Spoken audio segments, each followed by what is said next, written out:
പ്രായമായ രണ്ടു പേർ തമ്മിൽ കല്യാണം കഴിക്കുന്നു. കല്യാണം നടത്തി കൊടുത്തതാണെങ്കിലോ അവരുടെ മക്കളും. കോംപ്ലിക്കേറ്റഡ് കേസ് ആയതുകൊണ്ട് ആരെയും ക്ഷണിക്കാൻ പറ്റില്ല. എന്റെ സാഹചര്യം അനുവദിച്ചതുമില്ല.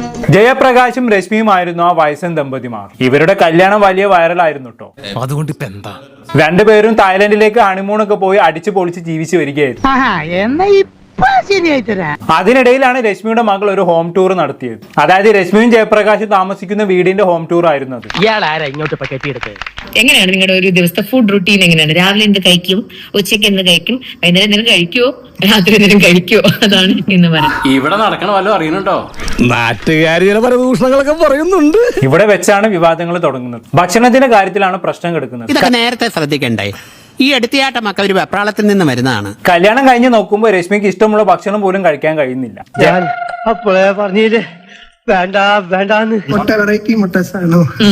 ബോയിൽ ചെയ്ത് കഴിക്കും.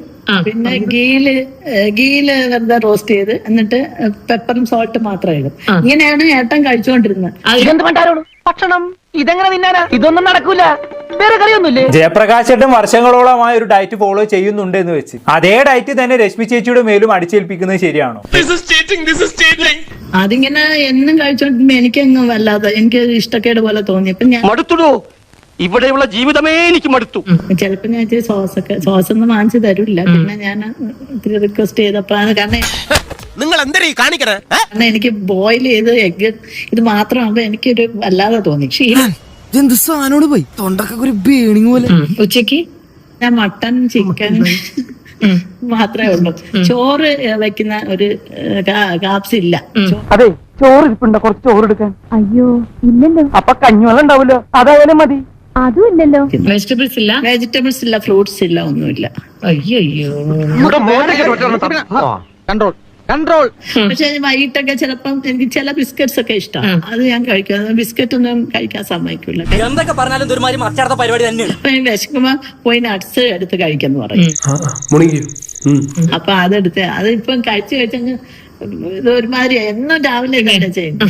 സാരമില്ല, സമാധാനപരമായ കുടുംബജീവിതത്തിലേ ഇതൊക്കെ പറഞ്ഞിട്ടുള്ളതാ. അപ്പൊ അതെനിക്ക് പറ്റാത്തോണ്ട് ഞാൻ അതങ്ങ് അഡ്ജസ്റ്റ് ചെയ്ത് ഇപ്പൊ എനിക്ക് വിശക്കില്ല ആ സമയത്ത്. എല്ലാവരും എന്തിനാ എന്നെങ്ങനെ നോക്കുന്നേ? അത് അസൂയ കൊണ്ടാ? ഏയ്, ഇത് അസൂയ കൊണ്ടുള്ള നോട്ടല്ല, ഒരു തരം സഹതാപം കലർന്ന നോട്ടം. ചായ കാപ്പി ഒന്നും കുടിക്കുന്ന ആളല്ല, പാലും കുടിക്കൂല. ഓരോരോ നിയമങ്ങളും. ചിക്കനും മട്ടനും ഒന്നും ഞാൻ അത്രയും കഴിക്കാത്തതുകൊണ്ട് വൈകുന്നേരം ആകുമ്പോ എനിക്ക് വിശക്കുമായിരുന്നു. അപ്പൊ വിശക്കുന്നുണ്ടോന്നൊന്നും അവിടെ ഒരു ശീലം ഇല്ലാത്തതുകൊണ്ട് അങ്ങനെ രാത്രിയിൽ എന്താ കഴിക്കുന്നതെന്ന് ചോദിക്കുകയില്ല.